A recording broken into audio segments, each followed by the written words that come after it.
दोस्तों, द्वापर युग में धर्म की रक्षा के लिए महाभारत का युद्ध लड़ा गया था और कुरुक्षेत्र में लड़े जाने के कारण इसे कुरुक्षेत्र का युद्ध भी कहा जाता है। इस युद्ध की सबसे विशेष बात ये थी कि इसमें भगवान श्री कृष्ण स्वयं अर्जुन के सारथी बने थे और यह भयावह युद्ध कुल 18 दिनों तक चला था। महाभारत ग्रंथ प्राचीन भारत के इतिहास की एक गाथा है और इसी में हिंदू धर्म का पवित्र ग्रंथ भगवत गीता भी सम्मिलित है। महाभारत ग्रंथ में कई अनसुनी कहानियां हैं जो लोगों को नहीं पता है, पर वो कहानियां इतिहास बदलने की क्षमता रखती हैं। उन्हीं कहानियों में एक कहानी है सूर्यपुत्र कर्ण और बर्बरीक की, जो आज हम आपको बताने जा रहे हैं। दोस्तों, क्या हुआ जब कर्ण और बर्बरीक के बीच हुआ महायुद्ध। युद्ध में कर्ण ने बर्बरीक के साथ जो किया उसे देखकर आपके भी रोंगटे खड़े हो जाएंगे। दोस्तों, महाभारत काल में कुछ ऐसी घटनाएं घटी जिन्हें बहुत कम ही लोग जानते हैं। ऐसे भयंकर अदृश्य युद्ध जब महाभारत काल में हुए थे, जिनमें से एक था महारथी कर्ण और वीर बर्बरीक का युद्ध, जिनकी शक्तियों के समक्ष तीनों लोकों के योद्धा भी टिक नहीं सकते थे। दोस्तों, महाभारत में कई घटनाओं में गहरे संबंध और ज्ञान विज्ञान के रहस्य छुपे हुए हैं। महाभारत का हर एक पात्र जीवंत है, चाहे वो कौरव हो, पांडव हो, श्री कृष्ण हो या द्रष्टद्युम्न या फिर शिखंडी और कृपाचार्य हो। महाभारत सिर्फ योद्धाओं की गाथाओं तक सीमित नहीं है। महाभारत से जुड़े श्राप, वचन और आशीर्वाद में भी रहस्य छुपे हुए हैं। महाभारत काल में एक से बढ़कर एक योद्धा हुए थे, लेकिन महारथी कर्ण और वीर बर्बरीक जैसा कोई नहीं हुआ।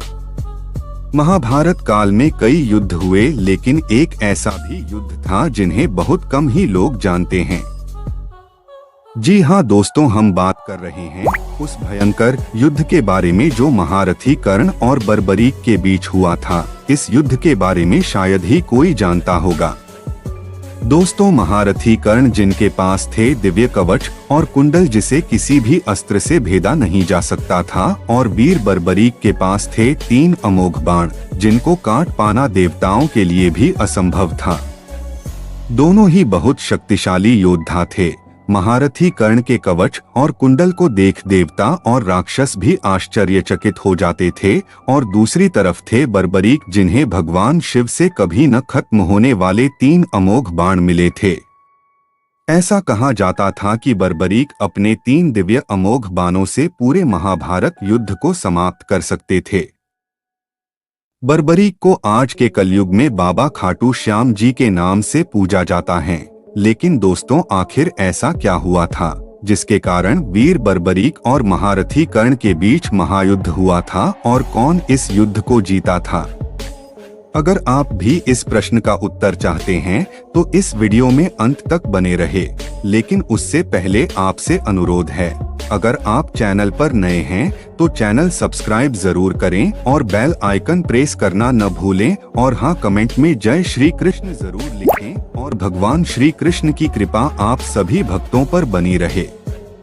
दोस्तों, यह बात उस समय की है जब पांडव अपना अज्ञातवास काट रहे थे और जगह जगह कौरवों से छुपकर रह रहे थे, और जब भगवान श्री कृष्ण अर्जुन के साथ घटोत्कच के पास होने वाले महाभारत युद्ध का प्रस्ताव लेकर जा रहे थे।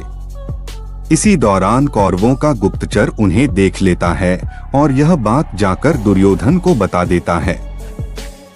तब दुर्योधन कर्ण और अपनी सेना के कुछ सैनिकों के साथ पांडवों के अज्ञातवास को बंद करने के लिए घटोत्कच की गुफा की ओर चल पड़ते हैं। कुछ समय के पश्चात दुर्योधन अपनी सेना के साथ उस गुफा के पास पहुंच जाते हैं और फिर अपने सैनिकों को आदेश देता है कि वो इस गुफा को घेर ले, और फिर दुर्योधन के सैनिक उस गुफा को चारों तरफ घेर लेते हैं। लेकिन भगवान श्री कृष्ण पहले से ही यह सब समझ जाते हैं, और फिर वो अर्जुन को बताते हैं कि दुर्योधन गुफा के बाहर आया है तुम्हारा अज्ञातवास नष्ट करने के लिए। श्री कृष्ण की यह बात सुनकर अर्जुन गुफा के बाहर जाने की बात करते हैं, लेकिन भगवान श्री कृष्ण जी अर्जुन को रोक लेते हैं और कहते हैं, नहीं पार्थ, यह उपयुक्त समय नहीं है। तुम अज्ञातवास भोग रहे हो और वे सब लोग तुम्हारे लिए ही आए हैं। ये सब देखकर पास खड़े बर्बरीक कहते हैं, हे प्रभु, मैं महारथी कर्ण को रोक दूंगा, या तो शांति से या तो द्वंद्व से, इसलिए मुझे आज्ञा दे। इस पर भगवान श्री कृष्ण जी कहते हैं, बर्बरीक, क्या आपको पता है कि महारथी कर्ण कितना ज्यादा शक्तिशाली है? उसे रोकना इतना आसान नहीं है जितना तुम समझ रहे हो। इस पर बर्बरीक कहते हैं, हे गोविंद, आपको शायद मेरी शक्तियों का अंदाजा नहीं है। यह कहकर बर्बरीक गुफा के बाहर आ जाते हैं। बर्बरीक दुर्योधन और कर्ण को प्रणाम करके बोलते हैं, बताइए कैसे आना हुआ? बर्बरीक की यह बात सुनकर दुर्योधन कहता है, बालक, हमें तुम्हारी गुफा के अंदर जाना है, हम किसी को ढूंढ रहे हैं। इस पर बर्बरीक कहता है, मुझे क्षमा कीजिएगा, किंतु अभी आप इस समय अंदर नहीं जा सकते। तभी दुर्योधन कहता है, बालक, तुम शायद हमारी शक्तियों से परिचित नहीं हो, इसलिए तुम हमें रोक रहे हो। फिर बर्बरीक मुस्कुराते हुए कहते हैं, आप दोनों महाशक्तिशाली योद्धा हो, आप प्रयास करके देख सकते हो। तब दुर्योधन अपने सैनिकों से कहता है, इसे यहाँ से हटाओ। लेकिन जैसे ही सैनिक बर्बरीक को हटाने के लिए आगे बढ़ते हैं, वैसे ही बर्बरीक धरती पर सिर्फ एक पैर मारकर ही साधारण से ही सैनिक को गिरा देते हैं। यह देखकर दुर्योधन भयभीत होकर कर्ण से कहता है, मित्र, यह कोई साधारण बालक नहीं है, इसे तुम्हारे जैसा योद्धा ही हरा सकता है। तब फिर कर्ण बर्बरीक से कहता है, बालक, हमारे मार्ग से हट जाओ, अन्यथा तुम्हें मेरा सामना करना होगा। तब बर्बरीक कहते हैं, आप भी प्रयास करके देख लीजिए। तब कर्ण क्रोधित होकर बर्बरीक की और धनुष की प्रत्यंचा को खींचते हैं और एक बाण छोड़ देते हैं।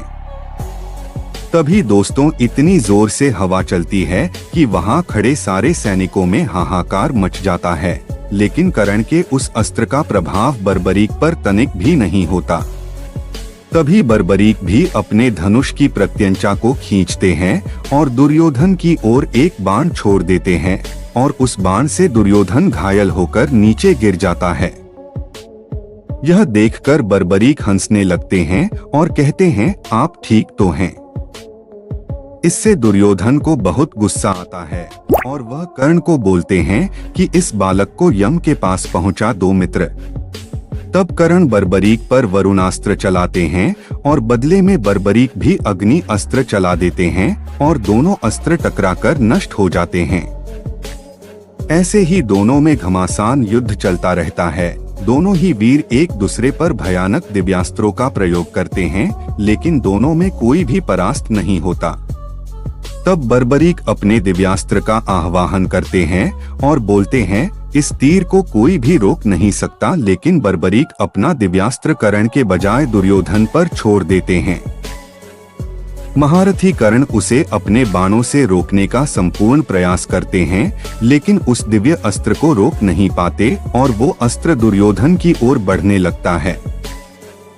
ये देखकर कर्ण स्वयं दुर्योधन के सामने खड़े हो जाते हैं और फिर वो दिव्यास्त्र जब कर्ण से टकराने ही वाला होता है कि तभी उनका दिव्य कवच प्रकट हो जाता है और उस कवच से टकराकर वो अस्त्र नष्ट हो जाता है।